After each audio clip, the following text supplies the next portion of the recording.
اعوذ باللہ من الشیطان الرجیم، بسم اللہ الرحمن الرحیم۔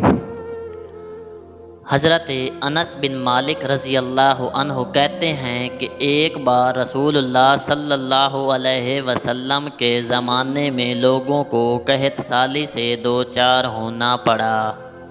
رسول اللہ صلی اللہ علیہ وسلم منبر پر جمعہ کے دن خطبہ دے رہے تھے کہ اسی دوران ایک اعرابی کھڑا ہوا اور کہنے لگا، اللہ کے رسول، مال جانور ہلاک ہو گئے اور بال بچے بھوکے ہیں، لہٰذا آپ ہمارے لیے اللہ تعالیٰ سے دعا کیجیے۔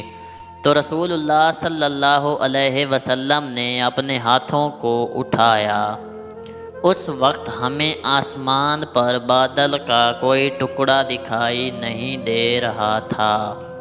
قسم ہے اس ذات کی جس کے ہاتھ میں میری جان ہے، آپ نے اپنے ہاتھوں کو ابھی نیچے بھی نہیں کیا تھا کہ بادل پہاڑ کے مانند امنڈنے لگا، اور آپ ابھی اپنے منبر سے اترے بھی نہیں کہ میں نے دیکھا بارش کا پانی آپ کی دہڑی سے ٹپک رہا ہے۔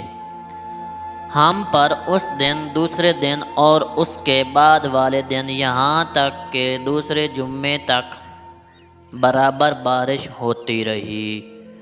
تو وہی اعرابی یا کوئی اور شخص کھڑا ہوا اور کہنے لگا، اللہ کے رسول، عمارتیں منہدم ہو گئیں اور مال و اسباب ڈوب گئے، لہٰذا آپ ہمارے لیے اللہ تعالیٰ سے دعا کیجیے۔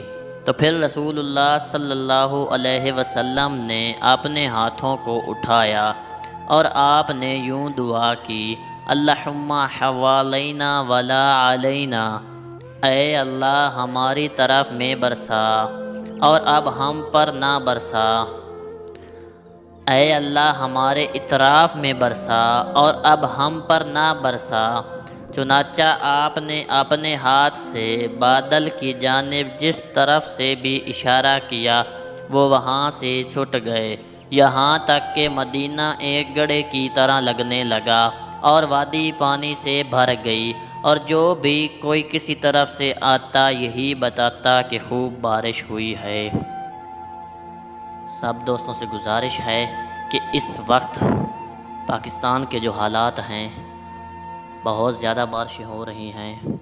سب دوستوں سے گزارش ہے کہ آپ صلی اللہ علیہ وآلہ وسلم کی بتائی ہوئی دعا کو پڑھیں، زیادہ سے زیادہ پڑھیں، تاکہ جہاں پر زیادہ بارشیں اور سیلاب آ رہے ہیں وہاں پر ان بارشوں سے بچا جا سکے۔ ویڈیو اچھی لگی ہو تو ویڈیو کو لائک کر دیں، چینل کو سبسکرائب کر دیں اور ساتھ میں لگے ہوئے گھنٹی کے نشان کو دبانا نہ بھولیں۔ شکریہ دوستوں۔